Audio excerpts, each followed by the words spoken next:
Bonjour à tous, bienvenue sur le nouvel épisode des School Days, un format proposé par J'ai un pote dans la com.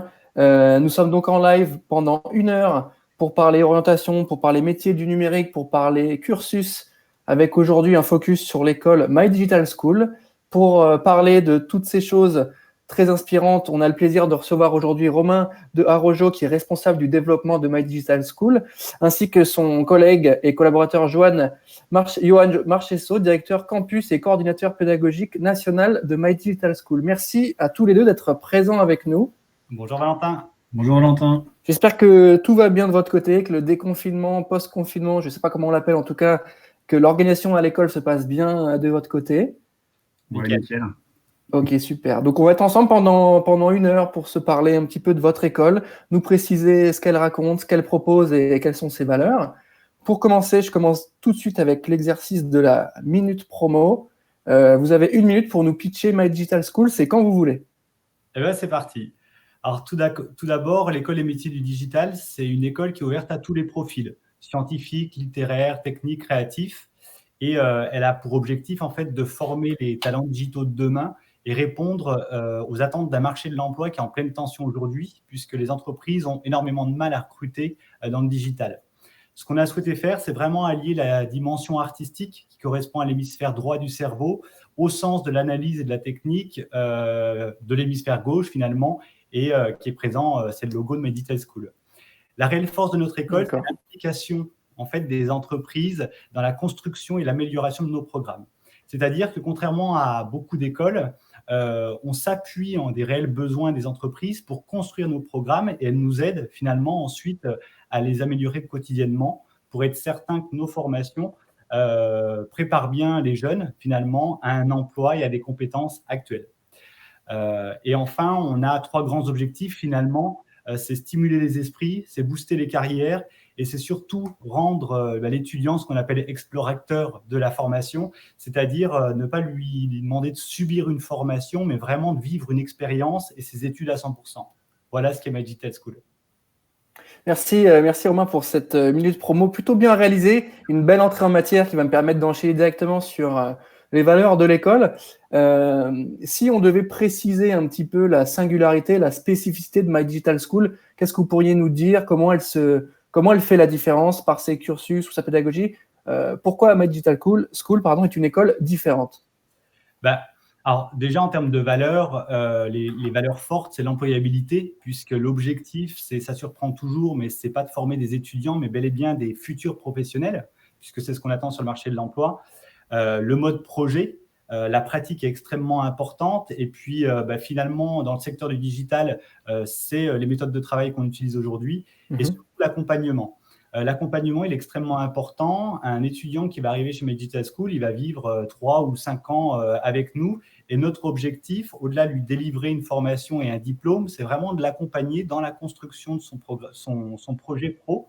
Et en fait, la particularité et la force de l'école aussi, c'est qu'on va avoir un cursus assez progressif sur le départ, sur les 2 premières années, où l'étudiant va aborder les grands univers du digital, développement, web marketing, social media, web design, et va se spécialiser progressivement, mais en gardant finalement ce côté couteau suisse qui est indispensable dans ce secteur. D'accord, tu voulais rajouter quelque chose? Peut-être que Johan, effectivement, pourra parler du mode projet qui est hyper Oui. Oui, on en parlera peut-être tout à l'heure. Oui, sur le mode projet, on va pouvoir prendre un petit peu plus de temps dans la partie vie à l'école. Est-ce que vous pourriez par ailleurs me préciser quelques chiffres clés sur My Digital School, le nombre d'étudiants peut-être ou le nombre de campus? Alors, c'est 13 campus en France, un peu plus de 1000 étudiants à la rentrée la prochaine. Puis, on a des titres, à peu près 9 titres certifiés par l'État, en Bac+3, Bac+5, 800 entreprises partenaires. Et puis, le vrai chiffre finalement à retenir, c'est aussi notre force, c'est 100% de nos enseignements sont délivrés par des professionnels. Et des professionnels qui sont toujours actifs. C'est-à-dire qu'on souhaite que les personnes qui vont transmettre de la compétence aux jeunes soient toujours immergées dans le marché de l'emploi pour avoir vraiment une transmission de compétences actuelles. Voilà. D'accord. Est-ce qu'il y a des éléments à rajouter sur la partie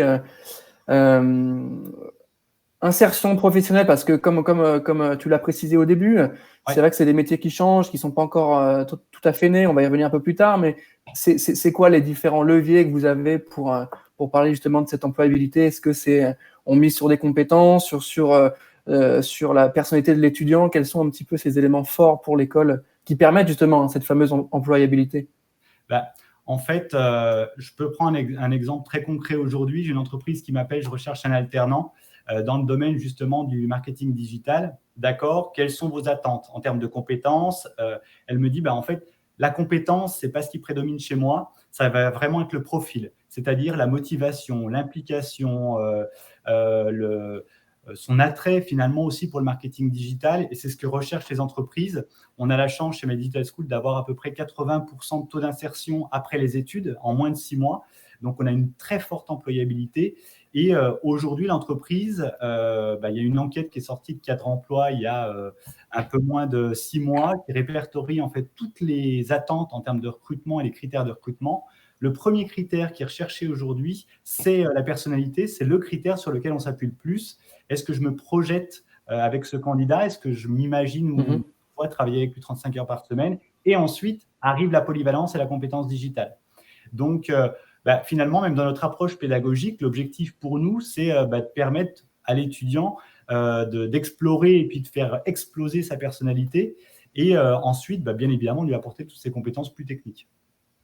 Merci pour ce point. Est-ce qu'on peut avoir des petites précisions maintenant sur les villes où sont présentes les écoles et les campus? Est-ce que vous pouvez peut-être nous lister ces différentes villes, mais aussi nous préciser un peu ce qui s'y passe et quel est le lien avec quelle est la proximité? Parce que là, voilà, on a quand même pas mal de campus qui misent un petit peu sur le local. Est-ce que c'est une vraie stratégie? Est-ce que c'est un vrai sujet pour vous? Comment ça marche en fait?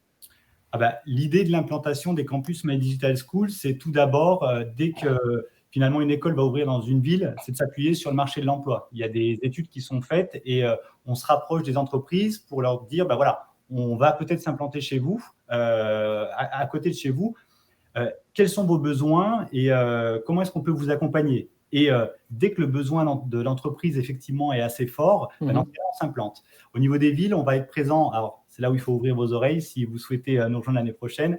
Angers, Annecy, Caen, Grenoble, Lille, Lyon, Melun, Montpellier, Nantes, Nice, Rennes et Saint-Quentin-en-Yvelines. Et j'espère ne pas en avoir oublié. C'était plus simple de dire dans quelle ville vous n'étiez pas finalement, je pense.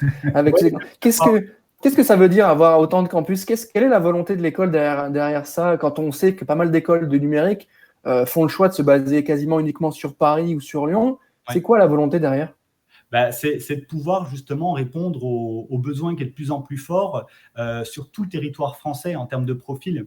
Aujourd'hui, on a vraiment un marché de l'emploi où les recruteurs peinent à trouver des profils. En fait, on entend effectivement beaucoup Paris parce qu'on a l'impression que toutes les entreprises sont à Paris. Et pourtant, vous allez aller sur Lille, sur Angers, sur Lyon. On a un très, très fort marché de l'emploi au niveau du numérique. Je vous rappelle que bienvenue dans le monde d'aujourd'hui. Le digital, il touche tous les secteurs, tous les métiers. Et on a une demande des entreprises en nous disant, mais est-ce que vous êtes capable aujourd'hui de nous donner finalement des talents dans le digital? Et c'est pour ça que la volonté du groupe, c'est d'avoir cette couverture nationale-là et aussi pour favoriser la mobilité de l'étudiant. C'est ensuite, une fois que l'étudiant sort de chez nous et qu'il s'intègre sur le marché de l'emploi, c'est un étudiant qui fait partie aussi d'un réseau de l'alumni, un réseau d'anciens, et qui va pouvoir se dire, tiens, j'ai un collègue chez My Digital School qui a fait le même cursus que moi, qui est à Paris. Je sais qu'il recherche un profil sur Paris, sur Lyon, sur Nice. Ça leur permet une grande mobilité, quoi. Donc, une vraie force finalement du réseau. Ouais. J'ajouterais, c'est que sur la force aussi qu'on a, c'est de connaître bien les entreprises localement. C'est-à-dire qu'on est capable sur Lyon d'adapter un peu nos programmes pour mieux répondre aux besoins des entreprises lyonnaises qui ne sont pas les mêmes en fait que les besoins des entreprises parisiennes ou sur Angers. Voilà. Donc ça, c'est vraiment une force qu'on peut avoir de pouvoir s'adapter en fait en fonction des besoins des entreprises. Mais vraiment ville par ville aussi, quoi. Ouais, tout à fait. C'est un vrai levier, ces sujets du numérique pour les entreprises locales. C'est un vrai levier. Il faut qu'elles arrivent à se former à ces sujets. Et je pense qu'avoir des villes dans lesquelles il y a une école qui sort des jeunes qui ont ces compétences-là, ça peut clairement les aider, ne serait-ce que pour l'alternance ou pour la suite, ça peut être bénéfique. Et je pense que oui, en effet, le fait d'avoir autant de campus, c'est aussi synonyme d'impact plus fort et de vraies marques fortes pour les entreprises. En termes d'étudiants sur l'année actuelle et l'année à venir, est-ce que vous pouvez me préciser ça peut-être? Combien il y en a qui vont arriver? Combien ils sont? Alors, on attend un peu plus de 1000 étudiants à la rentrée prochaine. Et en termes de répartition, on va plus parler d'effectifs par promo. Nous, l'objectif, c'est surtout pas de faire du mode universitaire dû à l'accompagnement et la proximité avec les étudiants. On est sur des effectifs entre 20 et 25 grand max, puisque l'objectif, c'est quand un étudiant décide de nous rejoindre et a la chance de nous rejoindre surtout, c'est qu'on puisse vraiment l'accompagner de manière personnalisée et que le formateur qui va avoir cette promo en face de lui puisse prendre aussi du temps individuellement avec chaque profil pour transmettre de la vraie compétence.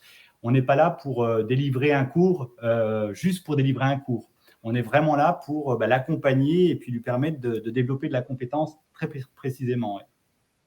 Merci pour cette précision. Je vais enchaîner avec ma deuxième partie, qui est la partie formation. Dans cette partie-là, on va s'intéresser un petit peu au cursus que vous proposez. Je vous laisse me dire un petit peu si vous avez des infos sur le post-bac. Est-ce qu'on peut venir se former chez vous après son bac? Une question très simple. Tout à fait. De toute façon, le bac est la porte d'entrée pour pouvoir rentrer à Magister School. Ok. Donc voilà, ça c'est clair. L'objectif, c'est de former déjà dans un premier temps sur un bachelor et avec une pluridisciplinarité.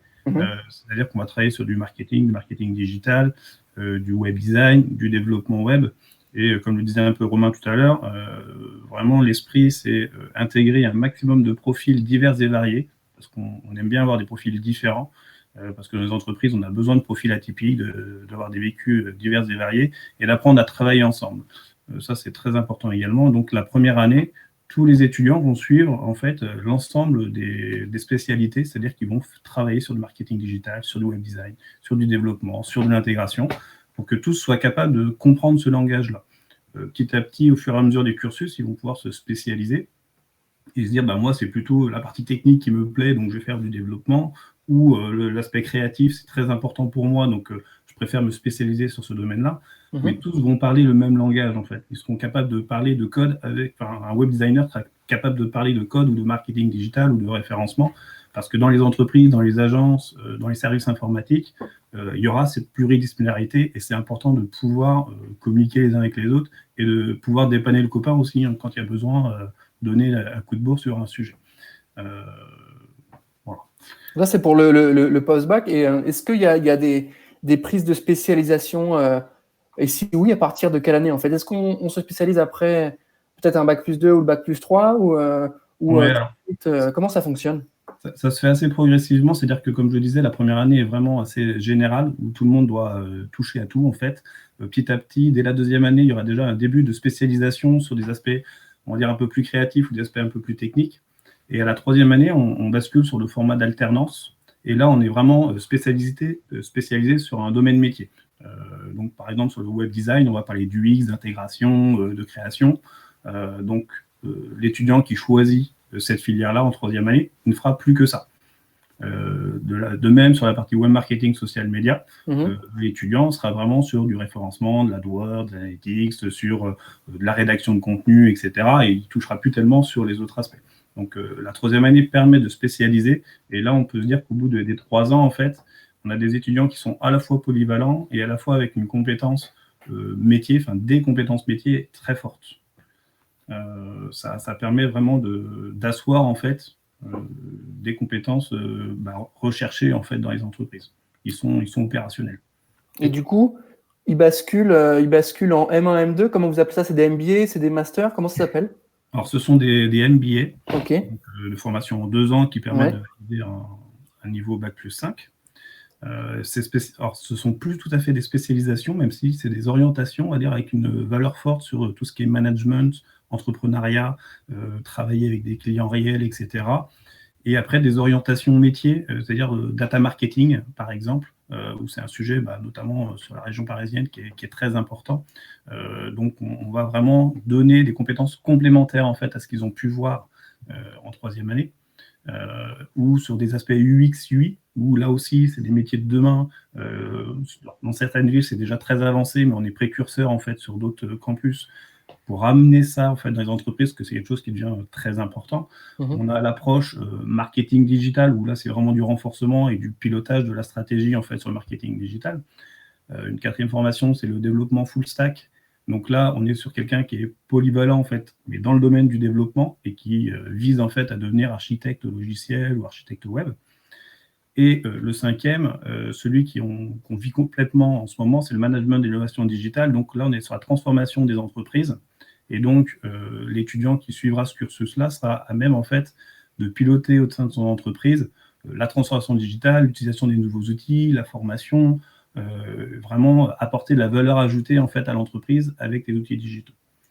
Donc, c'est 5 spécialités, en fait, qu'on a au niveau du MBA qui permettent, là, en fait, d'avoir une vision, je dirais, stratégique des métiers et un peu moins opérationnelle que ce qu'ils peuvent connaître, en fait, sur les 3 premières années.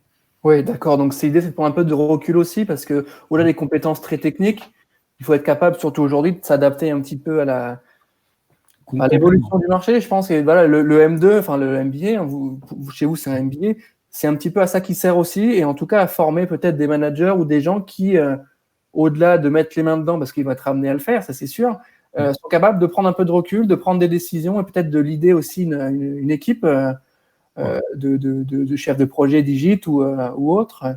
Est-ce que vous avez des retours peut-être là-dessus sur les gens qui sortent de chez vous, quel type de poste ils occupent, annonceurs, agences, médias, un peu des trois? Alors, il y a vraiment un peu de tout, en fait.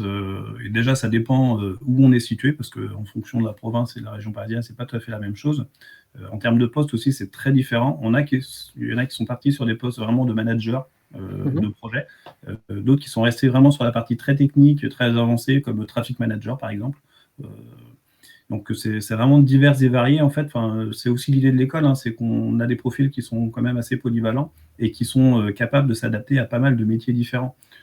Soit ils peuvent choisir effectivement l'expertise, donc ils ont envie de continuer vraiment d'être très pointus sur un sujet et peut-être uniquement attendre peut-être plusieurs années avant de basculer sur des postes plutôt de manager. Et d'autres qui ont déjà un peu plus cette fibre-là de management. Et puis aussi des créateurs d'entreprises, en fait, qui sortent de l'école, où pendant la formation, en fait, ils ont eu l'occasion de faire émerger des idées, de commencer à constituer une équipe, en fait, et clairement de monter des associés ensemble entre eux, et puis de faire éclore des agences digitales, en fait. D'accord, donc déjà un bon retour sur ce que les étudiants font en sortie d'école, et c'est assez clair. C'est hyper intéressant d'avoir ce retour-là aussi.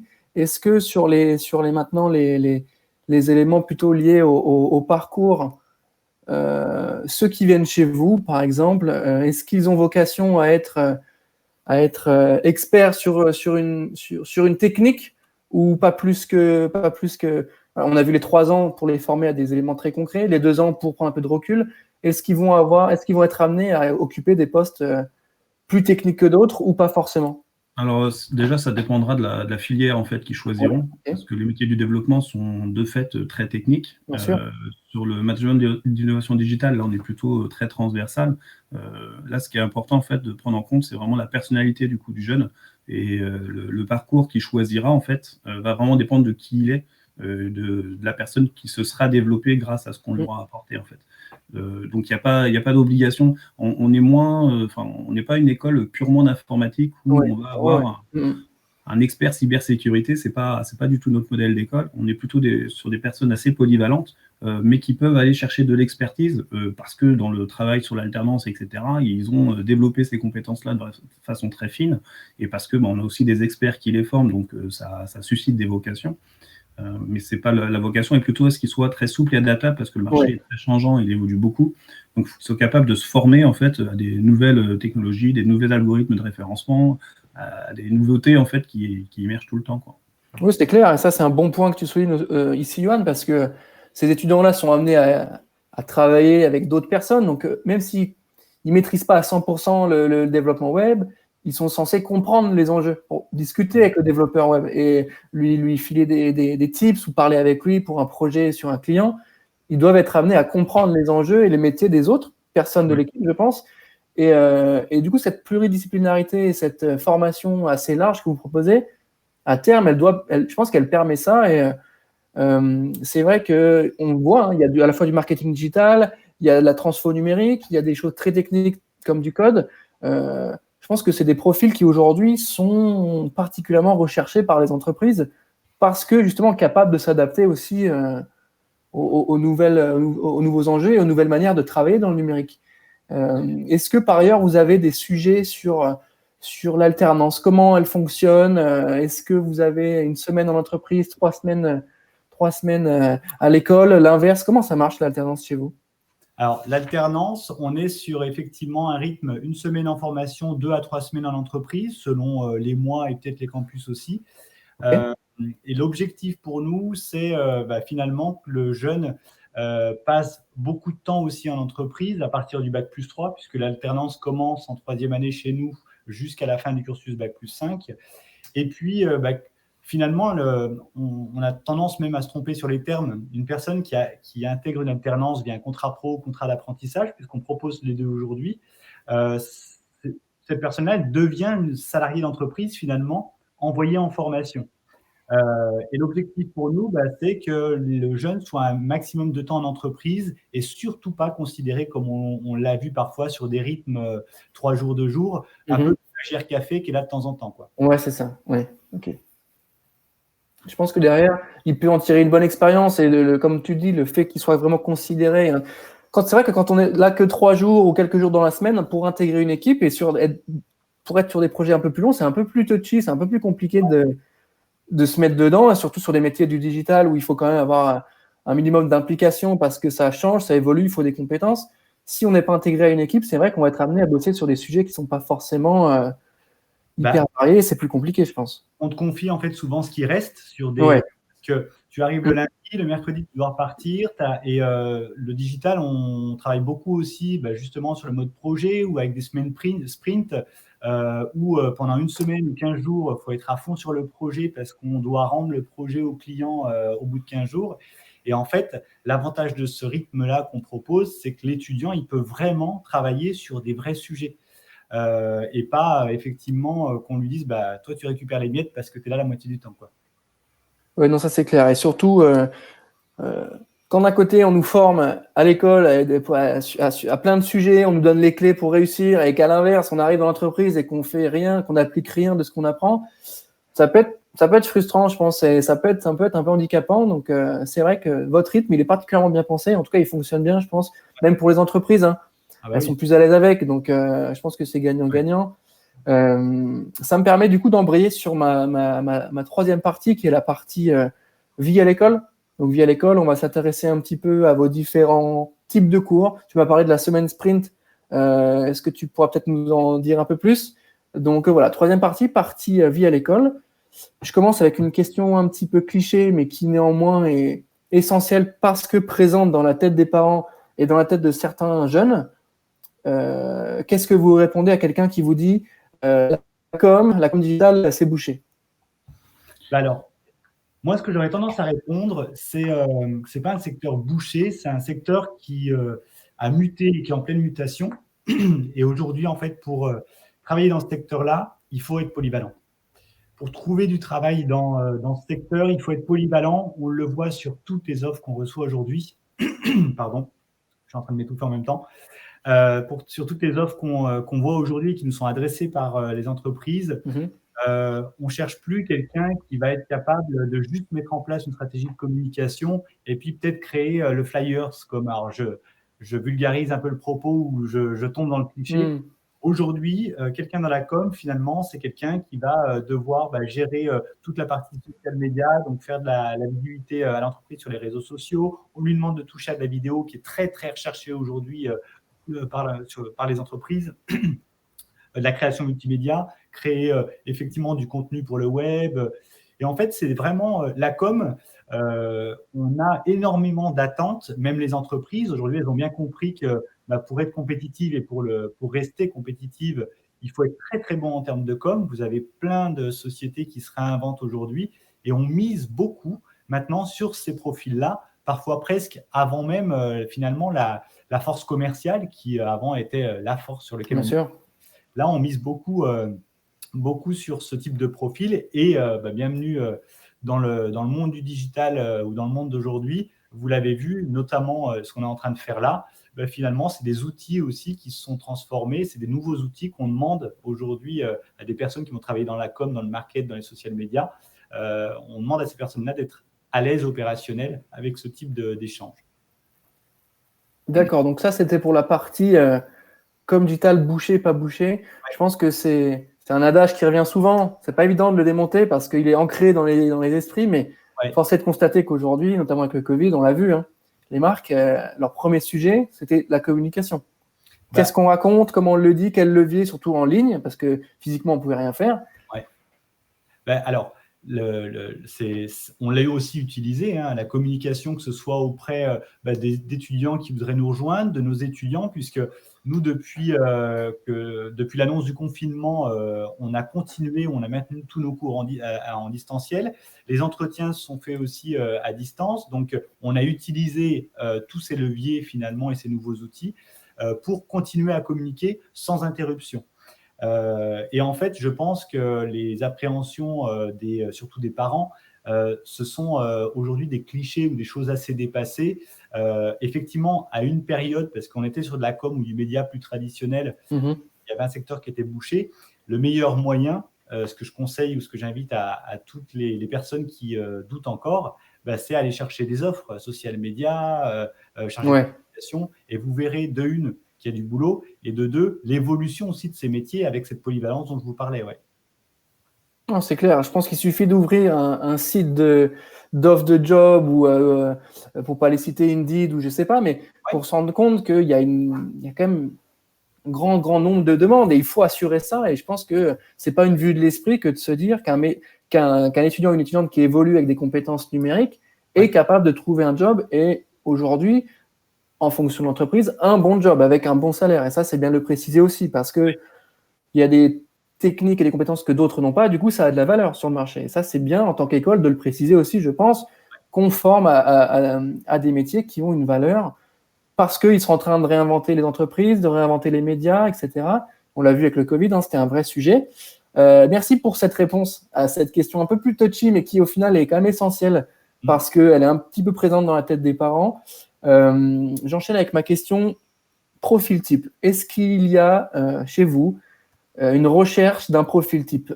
Quel type d'étudiant vous avez envie de retrouver en face de vous le jour de l'entretien? Est-ce qu'il doit être déjà au top du numérique? Est-ce qu'il faut qu'il ait des passions pour le développement web ou juste qu'il soit ouvert d'esprit? Qu'est-ce que vous attendez d'un étudiant? Quel est le profil type? Sur ce qu'on disait, c'est déjà où on recherche une certaine polyvalence. En tout cas, on forme sur vraiment différents sujets. Donc, il n'y a pas vraiment de profil type. On aime bien un petit peu tout le monde, en fait, du moment que c'est quelqu'un qui est motivé, qui a envie de s'impliquer. Si c'est quelqu'un qui a déjà monté sa boîte, et c'est génial, on ne va pas prendre que des gens qui ont monté leur boîte, parce que sinon, il n'y aura pas vraiment dans l'école. Mais des gens qui ont un petit peu cherché par eux-mêmes, qui sont curieux, qui font preuve d'intérêt, en fait, vraiment pour le digital. Ceux-là, ils vont vraiment nous intéresser. Mais après, qu'ils soient de profil littéraire, qu'ils soient très scientifiques, qu'ils aient fait de la compta avant ou 2 ans de droit, peu importe en fait. Des profils aussi qui sont passés par des années à l'étranger ou qui ont eu même une rupture en fait, de formation. C'est des profils qui sont intéressants parce qu'ils ont un peu plus de maturité, de recul, et puis ils vont être peut-être plus motivés, ou en tout cas, il y aura peut-être plus de sens sur leur continuité de formation. Donc, et c'est très intéressant en fait, d'avoir des profils très différents dans une promo, parce que ça enrichit le groupe. On a des étudiants, en fait, j'ai un étudiant de 30 ans qui s'est inscrit pas plus tard qu'aujourd'hui sur une promo de première année. Là, j'ai plutôt autour de 19-20 ans. On l'a prévenu qu'il serait avec des jeunes, mais lui, ça ne lui pose pas de soucis. Et nous, on adore parce qu'il va apporter, il sera un peu le papa. Ça arrive dans des promos où il y en a qui seront appelés papa parce qu'ils sont un peu plus vieux que les autres. Mais ça crée vraiment une belle richesse et il y a des histoires à raconter et ça permet d'apporter de la sérénité au groupe, en fait, parce que parfois, les jeunes, ils se posent 3000 heures de questions. Quelqu'un qui a un peu plus de bouteilles va apporter des petits conseils, en fait. Et à l'inverse, le petit jeune va comprendre peut-être plus vite les choses et va donner un coup de main, du coup, entre guillemets, à l'ancien. Et c'est vraiment cet esprit d'entraide, de travail collaboratif, de travail ensemble qu'on développe grâce justement à des profils très différents.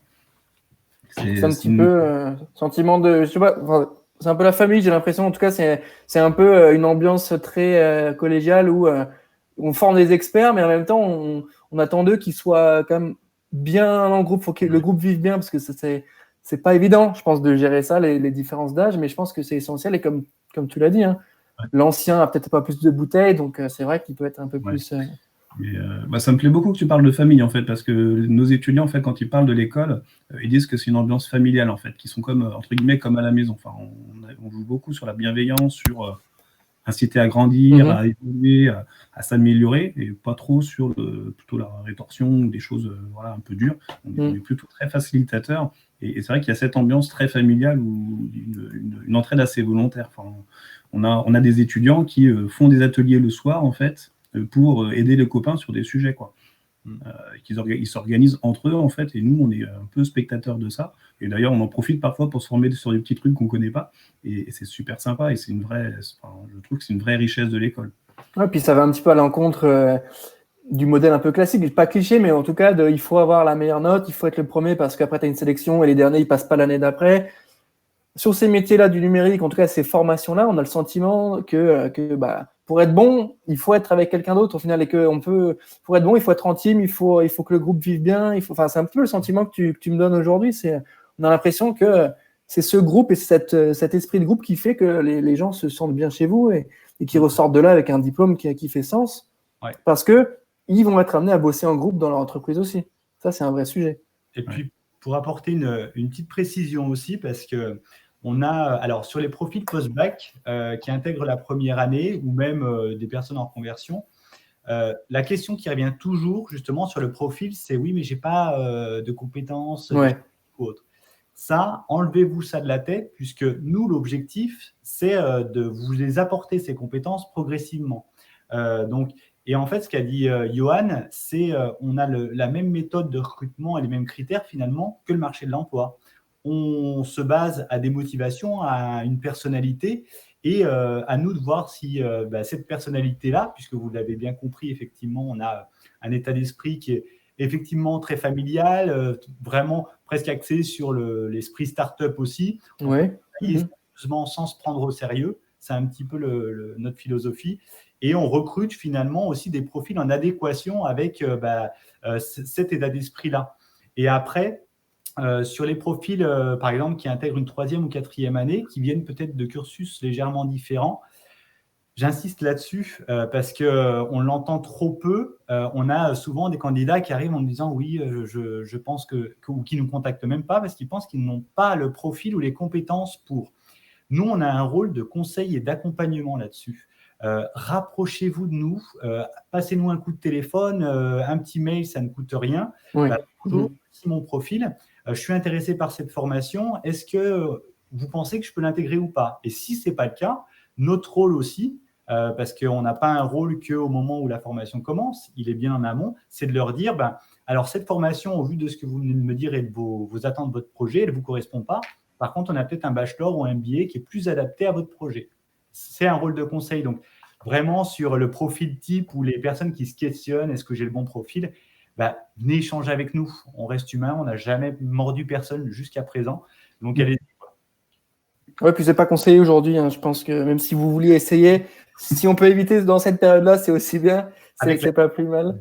Merci pour ce point de précision qui est, je pense, essentiel pour ceux qui nous suivent aujourd'hui, parce qu'on a besoin de ce type d'infos. On a besoin de savoir qu'est-ce que l'école propose en termes de valeurs et de liens humains, parce qu'effectivement, c'est ça qui est aussi essentiel, parce qu'on s'engage pour 2 ans ou 3 ans ou 5 ans dans une école.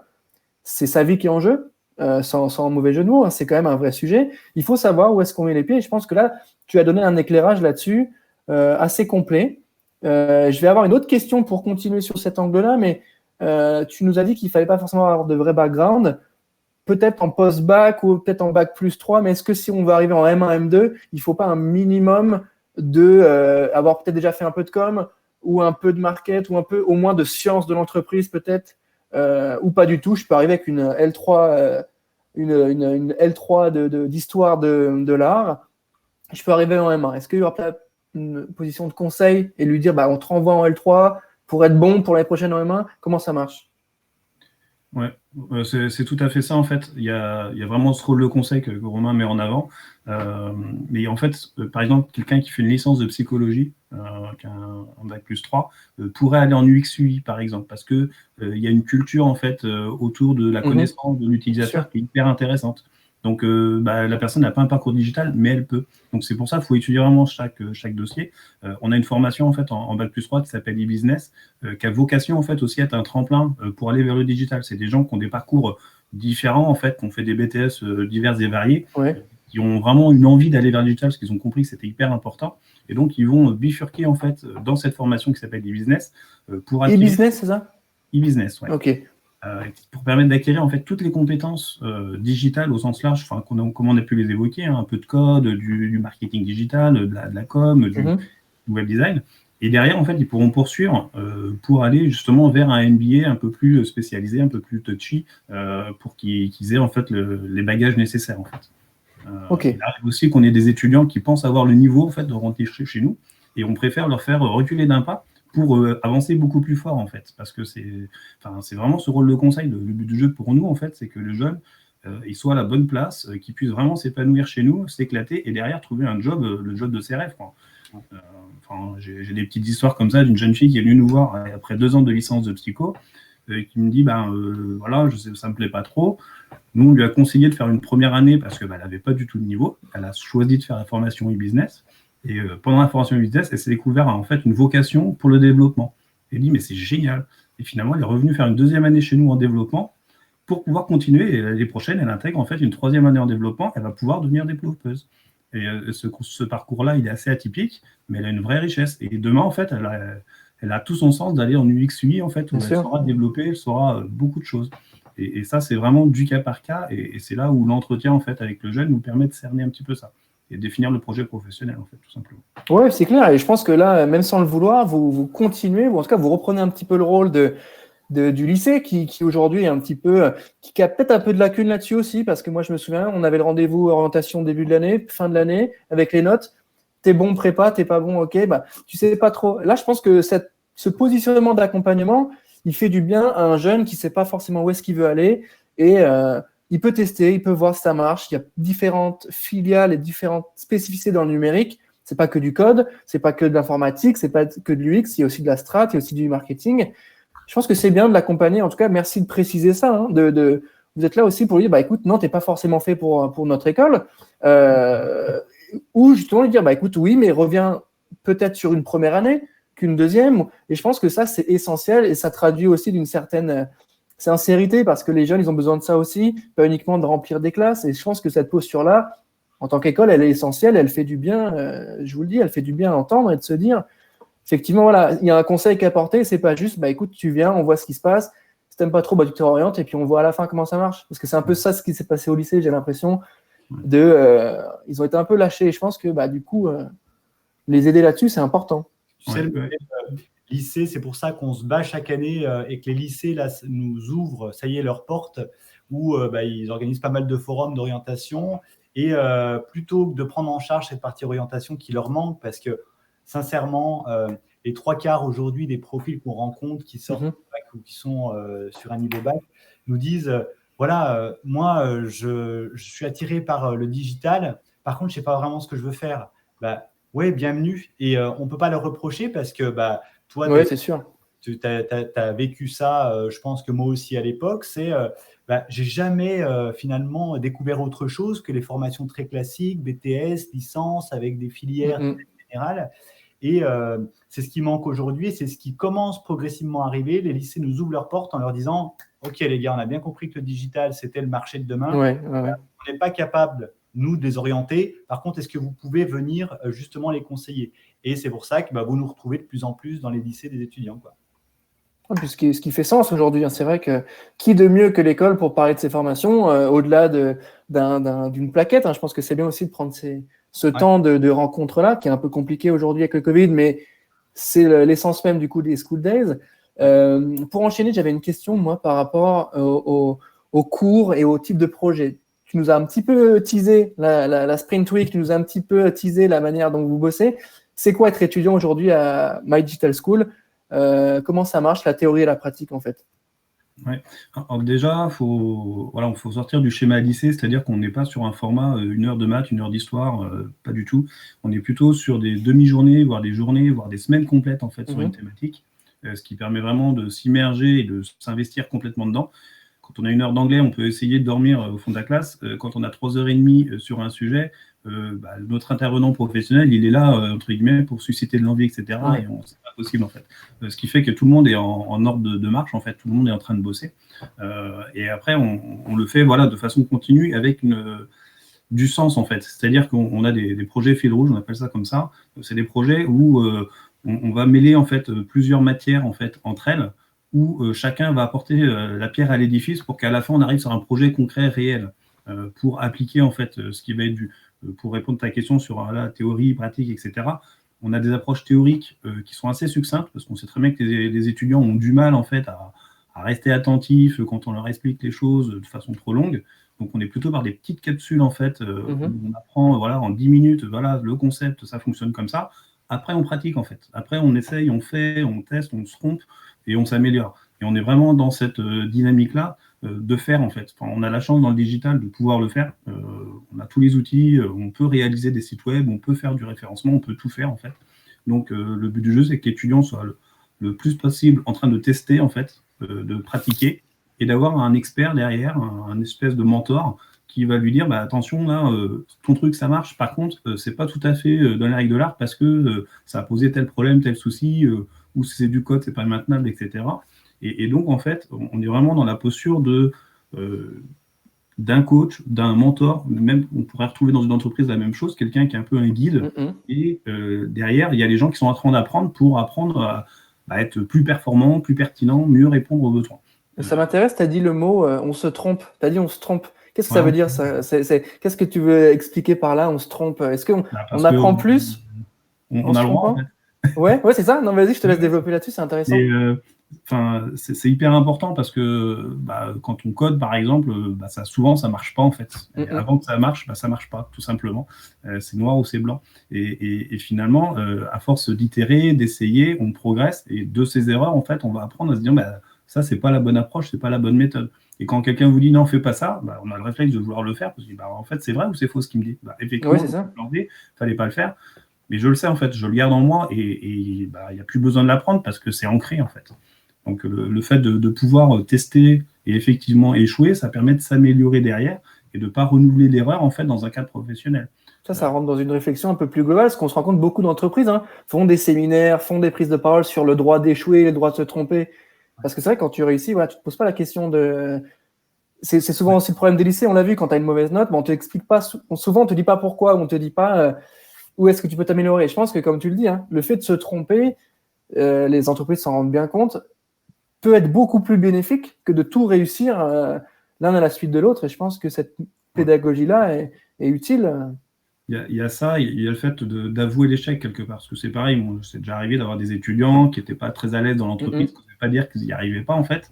Et du coup, ils se sont retrouvés encore plus en échec. Donc, le fait de pouvoir verbaliser, dire j'y arrive pas, comment je peux faire, ou je l'ai fait, mais ça marche pas bien, ça dédramatise en fait la situation et ça permet de pouvoir avancer et d'arriver à une solution finalement. Ouais, ça permet de rappeler qu'on est là pour apprendre aussi. Je pense que c'est rassurant d'entendre ça. Mais oui.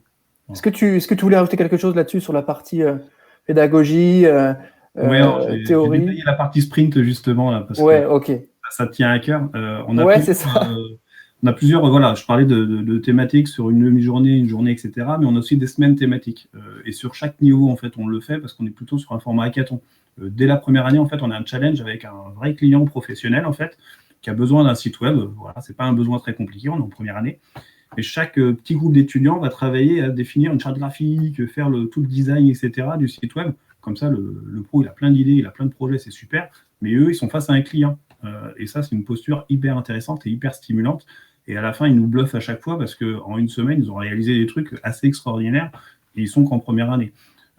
En deuxième année, on a des projets un peu de ce type-là, mais qui s'étalent en fait sur toute l'année. Où tous les mercredis, en fait, ils vont bosser avec un client réel et ils vont construire avec lui en fait un projet. Alors, vraiment divers et variés. Hein. Il y a du Mhm. web, il y a du marketing, il y a du design, il y a du motion design, il y a de la vidéo.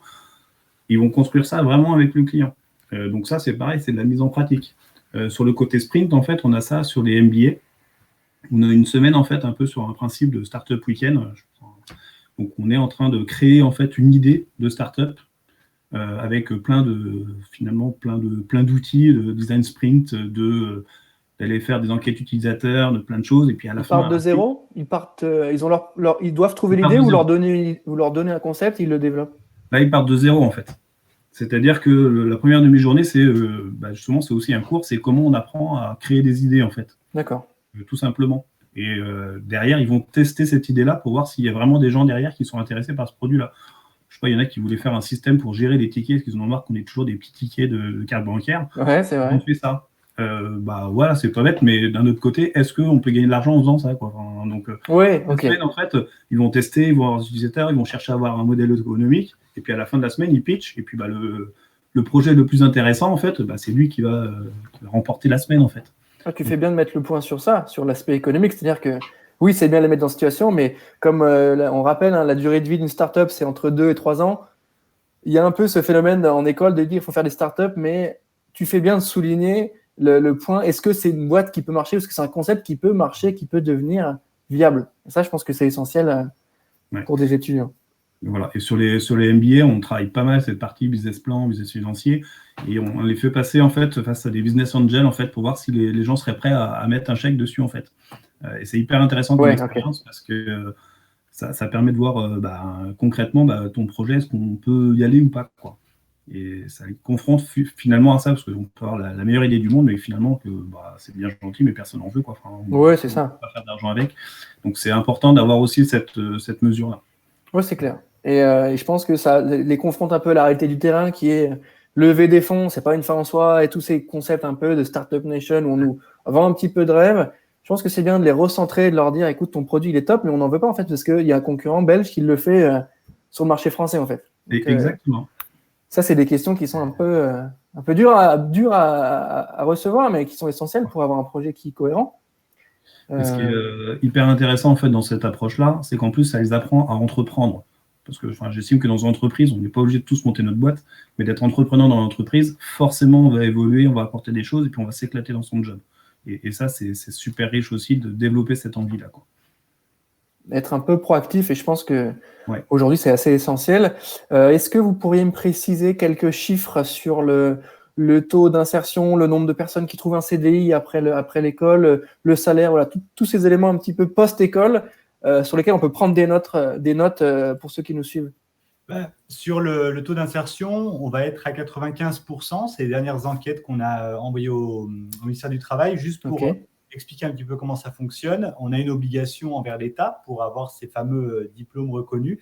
C'est-à-dire que tous les ans, on va aller questionner nos diplômés et puis ensuite, on les suit durant leur évolution pour récolter ces données-là. Combien ont été embauchés en moins de 6 mois, quel niveau de salaire, sur quel type de poste. Et toutes ces enquêtes-là, on les envoie au ministère du Travail pour justifier que notre formation mène bien à l'emploi immédiatement. Voilà. Ouais. Donc, 95% de nos étudiants trouvent un job en moins de 6 mois. Et après, sur les salaires, alors c'est plus la question des parents là, qui me posent. On va être sur des salaires entre 25 généralement et aller pour une fourchette très large, 40 000 euros annuels. En fait, c'est très variable. J'aime pas donner des salaires précis puisque c'est des moyennes qui sont réalisées et en fait, le salaire va dépendre aussi de ce que va faire le jeune, de l'application que va avoir le jeune, pas que dans sa formation, mais dans son entreprise. Un jeune qui est en entreprise depuis le bac plus 3 jusqu'au bac plus 5, il a déjà passé 3 ans, on va peut-être, certaines boîtes le font, le payer sur un statut senior parce que c'est un mec qui s'est défoncé, qui a tout donné durant ces 3 ans et on se dit il a déjà 3 ans d'expérience chez nous. Et puis l'autre qui, par chance, il s'est juste contenté de prendre la formation My Digital School sans alternance parce qu'il a été bien accompagné et qui ne s'est pas trop impliqué. Dans ce cas-là, lui, on va lui dire tu intègres le marché de l'emploi, mais tu es sur un profil junior, donc on va être plus sur du 28 000 euros annuels. Donc en fait, le salaire, on ne garantira jamais, et ce serait mentir, c'est du discours vraiment. Bien sûr. Jamais je ne garantirai à un jeune tel ou tel salaire. le salaire qu'il aura, c'est finalement l'investissement, ce sera le reflet de l'investissement qu'il a eu dans sa formation et dans son alternance. Oui, c'est ça. Tu as des choses très micro sur lui, son profil, ce qu'il fait, ses compétences, et des choses un peu plus macro sur la ville où il est aussi, l'entreprise dans laquelle il se développe. Sur Paris, c'est sûr que la vie est un peu plus chère, donc les salaires théoriquement sont un peu plus élevés aussi. Mais merci de préciser ce point un petit peu sur les compétences, le salaire qui va avec et comment tout ça est un peu entremêlé.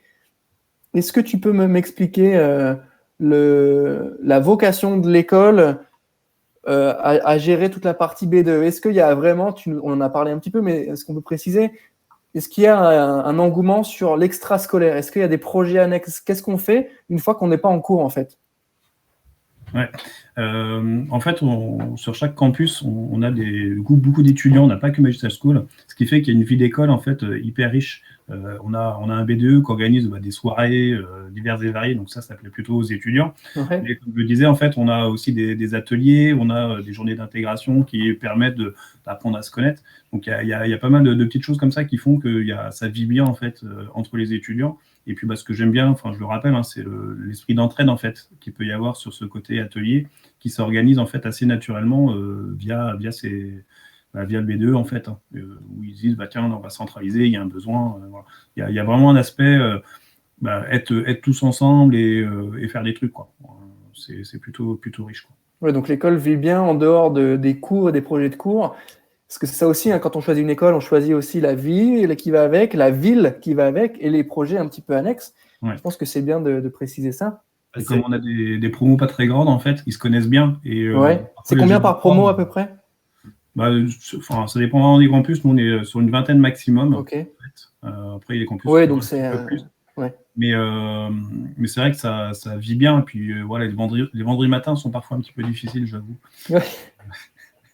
Je vois pas du tout le cours en tirer, mais ok, je note. C'est vrai que moi je vais poser la question, mais est-ce que vous avez réinventé un peu la pédagogie par rapport au Covid? Parce que il y a eu un vrai sujet de télétravail pour les entreprises et pour les écoles, de visioconférence, télépédagogie, je sais pas comment vous l'appelez. Comment vous avez réussi à surmonter tout ça? Ouais, on a eu une grande chance en fait, c'est qu'on travaillait déjà avec des outils qui nous permettaient de le faire. On le faisait pas. Et en fait, du vendredi où on nous annonçait ça au lundi, on a basculé. Alors nos formateurs ont été vraiment exceptionnels là-dessus parce qu'ils sont tous mis dans le match. Parce que c'est pas évident en fait de donner un cours à distance. Ils sont vraiment tous mis dans le match. Certains ont dû retravailler vraiment leur format. Il y a des cours qui se prêtent bien quand on est sur des projets, sur de la mise en situation. On peut le faire assez facilement. Il y a des sujets un peu plus difficiles. Voilà, je prends l'exemple de l'agilité où on crée des tours avec des chamallows et des spaghettis. De le faire à distance chacun, c'est un peu plus compliqué. Mais globalement, là, on va dire que plus de 95% des cours se sont assurés, nickel, quoi. Et ça nous a appris en fait beaucoup de choses. Déjà sur le fait que les étudiants, on a un retour, on a fait des sondages en fait. Nos étudiants sont très satisfaits en fait de comment ça s'est passé. Déjà parce qu'on a été hyper réactifs, du coup, ils n'ont pas perdu des cours, mais aussi parce que le lien avec les intervenants, il a été maintenu en fait. On a plus de 80% de personnes qui sont satisfaites de ça, en disant le lien c'est nickel, il n'y a aucun problème. Alors qu'on se dit avec la distance c'est pas évident, mais du fait de cette proximité qu'il y avait déjà avant en fait, ça a permis d'avoir un lien qui se maintienne. Le petit truc qui manque en fait avec le distanciel, c'est vraiment le fait d'être ensemble les étudiants. Ce qui leur manque, c'est pouvoir être avec les potes, etc. Parce que finalement, avec la distance, ils sont moins en échange. Et c'est vraiment ça qui leur manque. Donc c'était assez rigolo de voir ces résultats-là, où finalement, nous on se dit, nous on est un peu trop loin avec le distanciel, mais non, en fait, ils sont plutôt satisfaits de ça. Donc c'était assez sympa. Ce qui est top pour une école de digital, du coup, de maîtriser ça. Et je pense que c'est aussi c'est un nouveau paradigme pour ces jeunes-là qui se forment à ces métiers du web, d'être à l'aise avec ces outils. Je vais enchaîner avec une question sur le groupe, en tout cas les anciens. Est-ce que vous pouvez me préciser un petit peu, vous appartenez à un groupe? Oui, donc comment ça marche? Et est-ce que peut-être vous pouvez me préciser comment vous avez mis en place la relation avec les anciens du groupe ou tous ces sujets-là? Alors, on reste une jeune école aujourd'hui, donc on a quelques anciens en fait, mais on est en train de travailler justement pour les faire revenir dans l'école, parce que déjà on prendrait plaisir à les revoir. Certains d'ailleurs nous sollicitent pour prendre des alternants, pour prendre des stagiaires, donc il y a déjà en fait du lien qui se crée, mais petit à petit en fait, quand on aura de plus en plus d'anciens en fait, ça nous permettra vraiment d'avoir une vraie notion d'alumni avec justement des témoignages, des retours pour montrer à nos petits jeunes qui arrivent la voie à suivre, en fait, tout simplement. D'accord, donc l'objectif... Oui, tu voulais rajouter quelque chose ? Et puis, en fait, les alumni, l'idée, c'est aussi de construire pas mal d'événements avec eux sur divers sujets, même des événements où, de manière un peu plus décomplexée, on a passé 5 ans avec eux et l'idée, c'est peut-être de se faire un barbecue pour tous se retrouver et savoir où on en est à quelques années. Ouais. Et on a beaucoup aussi d'étudiants qui vont solliciter pour de la formation. Ce sont des professionnels. Et puis, eux ont vécu le modèle de l'intérieur. Et il y a beaucoup d'étudiants qui vont revenir pour nous dire je suis maintenant UX, UI designer. Vous vous souvenez du module que j'ai ? Vous l'avez toujours ? Parce que moi, je peux peut-être donner de la formation. Donc, c'est vraiment finalement après de schéma continu. Ouais. Donc, ils reviennent quand même et il y a ce lien. Et je trouve ça assez sain, cette image du barbecue, parce qu'au final, c'est un petit peu ce qu'on veut tous aujourd'hui. C'est ce retour aussi au lien humain. Et au-delà de l'aspect revenir pour les cours, pour donner un job ou une offre de stage, c'est vrai qu'il y a aussi ce sentiment d'appartenance aussi, qui est important pour une école, je pense. Totalement. Au-delà de savoir si je suis Gryffondor ou Poussoufle, c'est vrai que savoir que j'appartiens à un groupe et que je peux compter sur des anciens ou sur d'anciens profs ou revenir dans les bureaux, peut-être me poser et travailler, j'en sais rien, ça peut rassurer aussi des jeunes qui ont d'un côté la fac, où il y a 15 milliards d'étudiants, et le côté école My Digital School, un peu plus famille, un peu plus réseau, un peu plus communauté. Donc ça, c'est important de le souligner, je pense aussi, durant ce live. Ça va me permettre d'enchaîner avec ma partie admission, la fameuse partie sur la liste d'épreuves, le dossier, est-ce qu'il y a une épreuve écrite, oui, non, comment ça marche. Donc avant-dernière partie admission. Première question, est-ce que je peux avoir des précisions sur l'aspect financier, donc le tarif des formations, est-ce qu'il existe des aides ? Alors, on est à 6 000 € par année sur les 2 premières années. Ensuite, via la 3e année, c'est l'entreprise qui va prendre en charge en contrat pro, contrat d'apprentissage ses frais de formation et va rémunérer les jeunes. Donc, sur le financement au global, sur 5 ans, le jeune finance les 2 premières et ensuite, c'est l'entreprise. Sur les 2 premières, oui, on a des aides. Alors, on va avoir des partenariats bancaires des campus. On a aussi des modalités d'échelonnement possibles. Le jeune qui souhaite payer en plusieurs fois, c'est possible aussi. Et toutes ces informations-là, on va les donner aussi lors de l'entretien, puisqu'on lui apporte toutes ces précisions pour qu'il puisse aussi savoir s'il peut intégrer l'école. C'est la partie, on va dire, une fois qu'il a découvert l'école et qu'il est très, très motivé, qu'il nous dit oui, je veux y aller. Attention, il y a quand même cette partie-là aussi. Mais voilà, on a des solutions à apporter au niveau du financement, tout à fait. Ok, très clair. Je pense que c'est utile de le rappeler pour les jeunes qui nous suivent aujourd'hui. Maintenant, le concours. Comment on fait quand on veut venir chez vous, à l'école My Digital School ? Quelles sont les listes d'épreuves de concours ? Comment ça marche ? Alors, on va sur le site mydigitalschool.com où on prend son téléphone, on nous passe un petit coup de tel ou un petit mail. On prévoit un entretien. On a une partie de test d'admission. Alors, ça peut être des tests d'anglais, de culture web et digitale. Ça nous permet d'évaluer un petit peu le niveau de connaissance. Ce test ne va pas être éliminatoire, attention. Et des tests plus techniques à partir de la 3e année, jusqu'à la cursus. Et ensuite, l'échange va durer entre 30 minutes et 1 heure. Et l'objectif de cet échange, sur la première partie, c'est de découvrir justement le jeune. Quelles sont ses motivations, son projet d'études, son projet professionnel. Et la seconde partie, on lui représente le programme de manière un peu plus poussée, toutes ses modalités de financement, notre pédagogie, les événements. L'objectif est double finalement à la fin de l'entretien. La première partie, c'est qu'on puisse nous évaluer si le jeune qu'on a en face de nous correspond bien à notre pédagogie et si on estime être capable de l'accompagner vers son projet professionnel. La seconde partie, c'est la vie du jeune. Est-ce qu'au vu des éléments qu'on lui a donnés, qui seront tous les éléments qui concernent l'école et sa future formation, est-ce que oui, c'est My Digital School ou alors non, j'y vais pas ? À l'issue de l'entretien, il obtient un avis d'admission. Et puis, si toutefois, par chance, il est admis, il renvoie un dossier d'inscription, il réserve sa place. Pour les premières, 2e années, dès qu'on reçoit le dossier, il est tranquille. Nous ne sommes pas sur Parcoursup. encore une fois, sur le côté très personnalisé et profil. On ne souhaite pas laisser un logiciel mouliner de la donnée et nous dire oui, il ira chez vous ou pas. C'est pour ça qu'on reçoit individuellement chaque candidat. À partir des 3e années, dès qu'on reçoit le dossier, dans ce cas-là, le jeune va être accompagné dès son inscription sur les recherches d'alternance pour la rentrée prochaine. Ok, je pense que c'était très complet, et notamment la partie hors Parcoursup qui a été bien justifiée. Et je pense que c'est vrai, le fait de ne pas vouloir être soumis, entre guillemets, à l'algorithme et de vouloir prendre le temps de rencontrer. Ce n'est pas la philosophie de toutes les écoles, mais c'est la vôtre. Le fait de prendre le temps de les rencontrer, c'est quand même bien de le souligner aujourd'hui. Merci pour ces précisions. Est-ce que vous avez des conseils pour quelqu'un qui voudrait rentrer chez vous, c'est-à-dire 1 ou 2 tips pour quelqu'un qui veut venir chez vous sur le comportement adopté, sur le dossier à compléter, ce que je mets, peut-être mes créations que j'ai déjà fait, ou le fait que je sois fan de cinéma. Qu'est-ce qu'on peut faire pour gonfler un peu son dossier, en fait? J'ai envie de vous dire, le principal critère, c'est soyez vous-même, quoi. Surtout, ne dénaturez pas qui vous êtes parce que vous voulez nous séduire. Bien évidemment, il faut préparer son entretien et puis mettre en valeur toutes ses motivations. Parce que le jeune qui arrive et qui décroche pas un mot ou qui nous dit voilà, je veux intégrer l'école, s'il n'a pas réfléchi au projet, bon, ça n'a pas vraiment de sens. Et encore, on va creuser tout ça. Mais par exemple, pour les profils créa ou les profils plutôt dev ou même market, je pense notamment à partir de la 3e année jusqu'à la dernière année du cursus. Pour ces profils-là, si vous avez des choses effectivement à présenter, il faut les amener. Comme si vous faisiez un entretien d'embauche. Toutes les productions finalement que le jeune va apporter, ça atteste finalement d'un niveau, de ce qu'il va nous dire, j'ai telle expérience, d'accord, mais comment vous pouvez le prouver? Voilà ce que j'ai fait, je vous le montre. Et pour les premières 2e années, il y a un dossier de candidature, on explique tout ça très très bien avant l'entretien, un dossier de candidature à compléter, à nous renvoyer.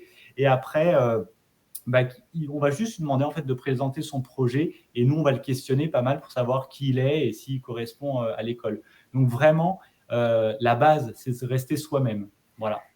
Encore un retour à l'humain, du coup, ça revient de manière assez récurrente depuis le début de ce live. Un vrai sujet autour de l'humain et de ce qu'on peut se raconter. Donc ça, je pense que c'est bien de le préciser parce que d'autres écoles mettent l'accent plutôt sur l'aspect vraiment test écrit technique. Là, on a plutôt un focus, en tout cas de ce que tu me racontes, sur la personnalité de l'étudiant, ce qu'il va pouvoir raconter, ce qu'il va pouvoir amener, sa vision du monde. Je pense que c'est intéressant de le rappeler. Donc, pour ceux qui souhaitent faire ça, restez vous-même. J'enchaîne du coup directement avec la partie finale qui est la partie questions-réponses. L'objectif, c'est de reprendre des questions qu'on nous a posées et celles qu'on a eues en off pour que vous puissiez y répondre directement en cette fin de live.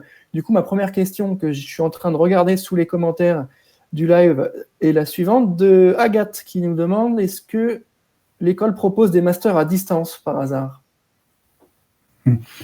Ça, c'est une très bonne question, ça.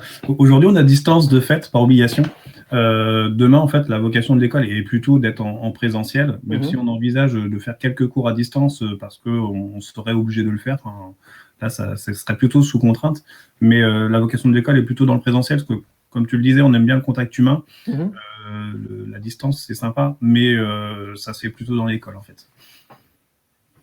Ok, d'accord. Donc, quand même, vocation à être en présentiel. Elle n'aura pas de mal à trouver une école à côté de chez elle, puisqu'on l'a à peu près partout. Exactement. Oui, c'est ça. Il y a plusieurs types de campus. Est-ce que vous pouvez me préciser un petit peu tous les aspects, pour ceux qui nous rejoignent et qui n'ont pas forcément vu le début du live, les aspects formation? On forme à quoi chez vous? Pour terminer, des questions un peu plus précises. On forme à de la technique, on forme à de la strat et à du concept. Est-ce que vous pouvez nous rappeler ces éléments-là pour terminer? Ouais. Sur les 3 premières années, on est plutôt dans un premier temps sur la polyvalence et ensuite sur de la technique, en fait, sur de l'expertise. Enfin, vraiment maîtriser soit le développement, soit le web design, la partie créative, soit la partie marketing digital, référencement, analytics, etc. Ensuite, quand on va sur les parties MBA, on va être plutôt sur les approches stratégiques, conception, management, encadrement, et donc prise de recul, en fait, sur les aspects techniques. Ok, j'en profite pour rappeler que ceux qui nous suivent peuvent voir à l'écran afficher les infos sur l'école et les personnes à contacter, ou en tout cas le numéro, le site web sur lequel vous pouvez vous rendre pour choper toutes les infos et essayer de trouver aussi vos documents pour l'admission et tout ce qui va avec. J'avais une question, moi, un peu plus technique, un peu plus péchue sur la partie parcours. On y a peut-être déjà répondu en début de live, mais pour ceux qui se connectent en fin de live, quel type de parcours je dois avoir si je veux venir chez vous? Admettons, je prends un exemple très concret. J'ai fait un bac plutôt orienté S avec option SVT physique-chimie. J'ai fait 2 ans de fac de maths, 1 an en spécialisation statistique. Qu'est-ce que je peux venir faire chez vous, peut-être en M1? Est-ce que on peut faire un lien avec les stats très matheux et des cours chez vous? Est-ce que j'ai une chance de rentrer chez vous? Bonne question en fait, parce que déjà ça dépendra exactement du cursus sur l'aspect mathématique, etc. On pourrait faire des liens avec le data marketing. Ouais, ce que j'allais dire. Une approche effectivement assez scientifique. Donc si c'est quelqu'un qui a un réel intérêt pour la partie marketing, pourquoi pas. Ça peut être envisageable. Enfin, c'est ce qu'on disait tout à l'heure en fait. Chaque situation, chaque profil est analysé pour voir s'il y a une solution à lui proposer en fait. Parce qu'on aime bien être, entre guillemets, souple et adaptable, ou en tout cas trouver la bonne place, si elle existe dans l'école, tout simplement, hein, parce qu'on ne va pas inventer non plus des solutions qui n'existent pas. Mais voilà, quelqu'un qui a un profil scientifique, soit il peut avoir fait du dev, en fait, donc l'envoyer sur le développeur full stack, vraiment en fonction d'eux. Mais on a une certaine exigence, par exemple, sur le développement full stack, c'est quelqu'un qui n'a jamais fait de code, c'est même pas la peine d'essayer, quoi. Ouais. Et donc, on va faire... Encore une fois, de l'exigence et une étude de dossier. On va faire les choses en fait en sens inverse, c'est regarder nos programmes, aller voir sur le site. Dès qu'il y a un programme qui vous intéresse, vous nous passez un petit coup de téléphone et nous, on vous dira oui, ok, c'est bon. Ou alors, non, par contre, on a une autre formation qui correspond plus à votre profil. Encore une fois, rôle de conseiller. Ok, hyper complet. Hein. Je pense que c'est bien précisé que malgré un parcours un petit peu différent de celui de la com et du marketing digital pur et dur, on a ces chances, ou en tout cas, vous êtes ouvert à la discussion pour orienter, accompagner et répondre aux questions qui pourraient se poser. Date limite d'inscription. Est-ce que vous pouvez me dire un petit peu jusque quand on peut candidater? Est-ce qu'il y a une deadline? Oui, jusqu'à ce qu'il y ait de la place. J'ai envie de vous dire, en fait, il faut pareil se rapprocher de chaque école pour vérifier les places disponibles ou encore disponibles sur telle ou telle promo. Parce que certains campus sont déjà full sur certaines promos, d'autres, il leur reste encore certaines places. Donc, rapprochez-vous de nous. Et puis, la deadline, j'ai envie de vous dire, ça va aller jusqu'à septembre, octobre pour les grands derniers, quoi.